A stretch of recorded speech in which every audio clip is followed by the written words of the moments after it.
Hey y'all, Tanny Cooks here, and today we're going to make some delicious stuffed cabbage rolls with sausage and rice on the inside and some delicious marinara tomato sauce on top. Look at how beautiful and festive this looks.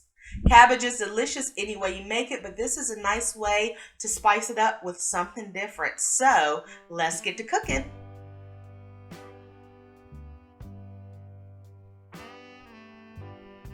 We're going to start off with some beautiful heads of cabbage. Look at these beautiful green leafy rolls. So these are the ingredients I'm using: my different herbs, cabbage, turkey sausage. You could use ground beef or pork sausage instead. Of course, rice, tomato paste, tomato sauce, onions, green onions, garlic, some brown sugar or golden monk fruit, and some red wine vinegar and olive oil. So I'm going to start off making my rice in the rice cooker. This rice cooker pan is kind of old, so it doesn't have much non-stick properties left. So I'm adding olive oil to the bottom and sides to it so my rice doesn't stick. The pot is old, but it still works, so that's why I still use it. I'm using 1 cup of dried rice. This rice is parboiled from Sam's, so when I cook it, it doesn't get sticky, so I can use it in different rice recipes the same day. I don't have to refrigerate it overnight. So that's 1 cup of dried rice, and then I'm adding 2 cups of water. This aroma rice cooker is awesome. You add your rice, your water, your salt, and then you close and just press a button to cook white rice or to cook brown rice, and it cooks it in the perfect time, and it comes out perfectly every single time. So that was onion salt that I added for flavoring in my rice as it cooks. You could add more seasonings if you choose. I'm just going to stir it up a little bit to make sure the seasoning gets mixed in with my rice and water, and close the lid and set it to cook on white rice. It takes about 20 to 30 minutes. And so while the rice is cooking, I'm going to prepare the rest of my ingredients. I'm going to use my wide knife to smash my garlic cloves. I'm using about 3 whole garlic cloves that I'm going to chop up. You could use minced garlic in a jar if that's what you have. Just use a tablespoon or 2. It really depends on how much rice and meat you use to decide how much garlic and other seasonings you need. Now I'm going to take my green onions and just cut the tips off that are withered, and then I will start chopping up the green part of my green onions. I love green onions because they add a nice fresh flavor to any dish that you add them to, so I'm going to add these on the inside of my cabbage rolls. If you don't have green onions, you can certainly leave them out or just use extra onion powder in your mixture. That'd be fine. But I love the color and the flavor of green onions, or some people call them scallions. So now I'm taking 1 medium yellow onion, and I'm just cutting the sides, the top and bottom off, so that I can have a flat side to sit it on as I chop it in half. And then peel it, and I'm just going to cut these into slices. And then I'm going to use this in my marinara sauce that will go on top of the cabbage rolls and also on the inside with the meat and rice mixture. Garlic and onion are 2 things that I use a whole lot of. And they're supposed to be really healthy for you, so I don't mind using them at all.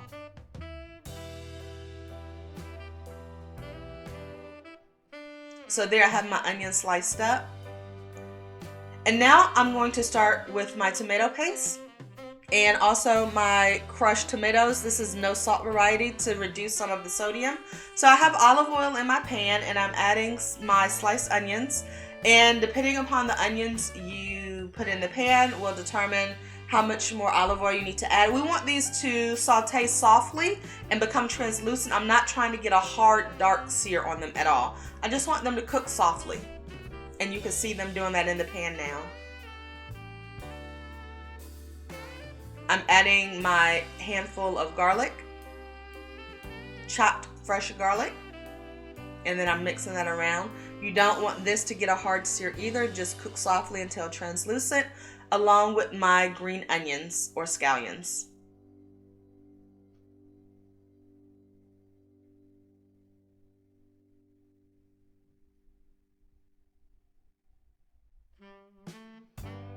So now I'm going to add some additional seasonings, and this is my Badia Complete Seasoning to add a delicious flavor to the vegetables. If you watch my videos, you know I like to season at every level that I cook.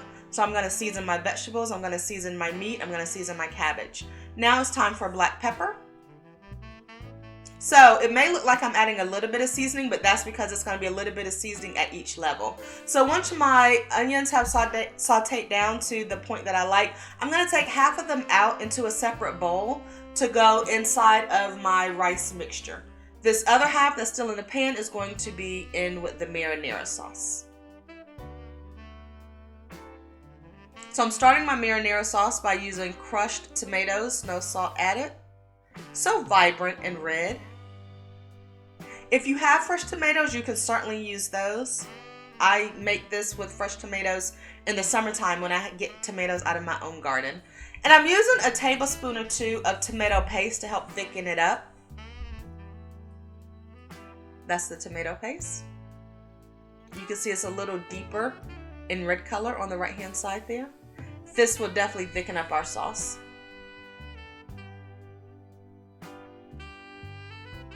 Oregano leaves. I love using herbs in my cooking, and so for this recipe I chose to just use the oregano, but if you like rosemary or chives, you can certainly use those. Some thyme would be great.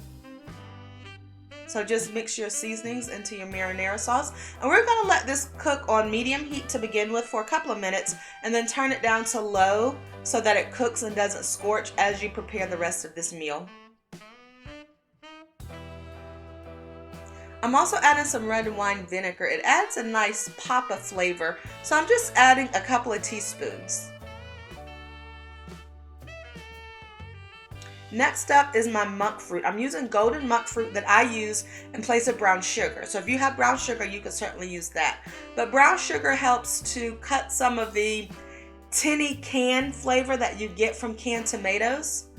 I usually use red wine when I make my marinara sauce, but if I choose not to use wine, then I will definitely substitute with my monk fruit replacement for brown sugar. It just adds a delicious flavor, and it makes the sauce taste like it's cooked down a lot longer than it really has. So now I have my big pot of water boiling, and I'm going to add my salt. I happen to be using this onion salt from Trader Joe's, and this is what I'm going to use to boil my cabbage leaves in so that they have cooked down before we even bake them. So I have this beautiful head of cabbage, and I'm just going to start off by breaking the outer leaves. You want to break it at the base so you have as much of the leaf available for your roll as possible. And then once it gets too hard to break, you can use a knife, as I'm doing here, to just slice down at the bottom core of the cabbage head. I'm not going to use this whole cabbage because I have another cabbage recipe that I'm going to use the interior part for. So just take your cabbage leaves and put them in your pot of boiling salted water. We want to cook these for about 10 minutes, and if you have any pieces that are broken off, you can certainly rip them completely off before you boil them. So I'm just using my wooden spoon to mash my cabbage leaves below the water line to make sure they all get cooked evenly. And then after a few minutes, I will take my tongs and just flip the leaves over so that the ones that were at the bottom are now at the top. The ones at the top are now at the bottom, so everything cooks evenly. So after about 10 minutes, your leaves are sufficiently wilted down. So just pull them out of your boiling water and put them into a bowl. Now, I'm not using an ice bath because I don't think it's necessary. The whole point is for these cabbage leaves to cook a long time. So after 10 minutes, they're perfect in my bowl. So I'm just going to take them all out of the boiling water.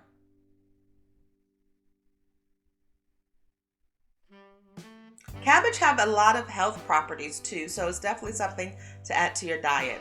So now I'm ready to make my internal mixture for my stuffed cabbage. So I'm going to start off with 1 egg that I'm going to mix up with my fork.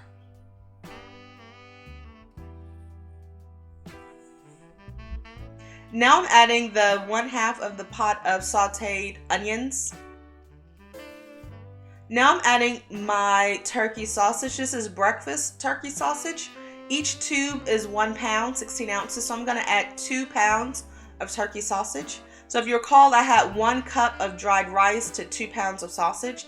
You could use the same ratio if you're doing pork sausage or ground beef. If I do this again, when I do this recipe again, I'll probably do half turkey sausage and half ground beef. I'm changing out my gloves. I used my gloves earlier in this recipe and I've touched different bottles and different bags. So before I stir my meat, I'm going to change my gloves out. I'm adding complete seasoning, garlic powder, onion powder to my meat. If you recall, we seasoned our marinara mix. We seasoned our cabbage leaves. Now it's time to season the meat. What you'll notice is because this is sausage, I'm not using much of the onion salt. My onion salt has the onion flavor, so that's why I'm adding a little bit of it. So I'm mixing this up with my fork to get the seasoning incorporated with the meat. The fork doesn't cut it after a while, so then I just start using my gloved hands. I really like getting that tactile feel of my food and seeing the seasoning and the egg mixed all together. So now I'm adding about 3 big spoonfuls of my marinara sauce because I want that flavor on the inside of the stuffed cabbage as well as the outside. But the sauce is really hot, so I am using my fork here for this part. My rice cooker has beeped that it has finally finished cooking, so I'm just going to use my spoon to spoon my parboiled rice that is perfectly separated. It is not sticky at all. You can see it's hot and steamy. So I'm adding that to my sausage and tomato mixture, and then I'll give that a mix.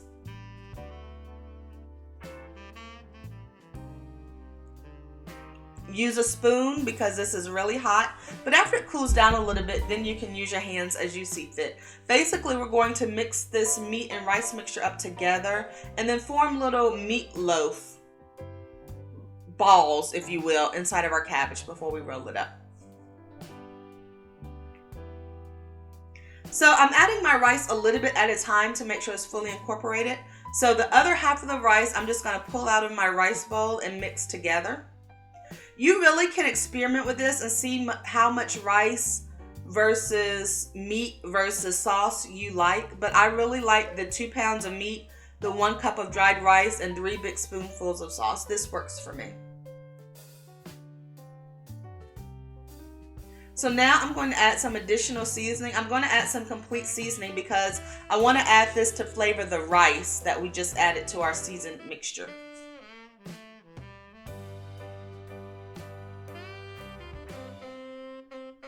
Now I'm chopping up some of the green onions. I love the flavor of green onions with our food.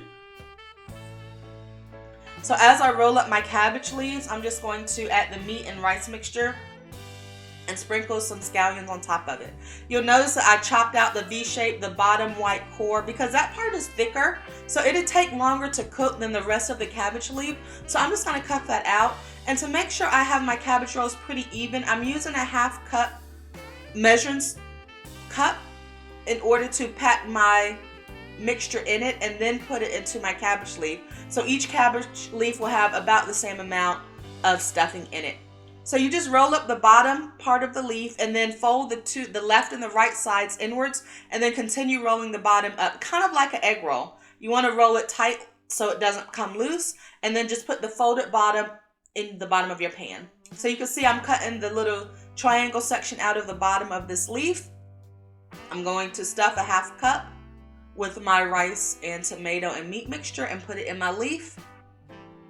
Add a few scallions and then roll the leaf from the bottom 1 time and then fold the 2 sides in and continue to roll up until the whole leaf is rolled. And the bottom seam is going to go in the bottom of our pan so it doesn't come loose as it's baking. Completely beautiful and delicious. You know, I was thinking I want to try this with some collard greens, but I counted out the number of rolls I have, and this is for a 13x9 pan. You certainly can use a second pan and make more rolls. Now you want to use some of your marinara sauce on top, but don't use all of it. You want to save some of this for after these rolls cook to put on the top of them to give that bright, beautiful color. Look at how gorgeous this looks. That red and green is so festive and amazing. So this is how it looks before we put the foil on top. I have some extra meat. I could make extra rolls or just cook that meat separately in sausage patties. So I'm going to take a piece of foil and put it on top. I'm going to cook this in my oven at 350 degrees for 2 hours until the cabbage is completely tender that you could break these rolls apart with your fork. I added some delicious diced tomatoes on top for a bright color, and look at how delicious this looks, y'all. rice and sausage stuffed cabbage rolls. This is a great variation on a rice and cabbage dish. So thank you so much for watching this video. Please subscribe to my channel and share this video if you like it. Thank you.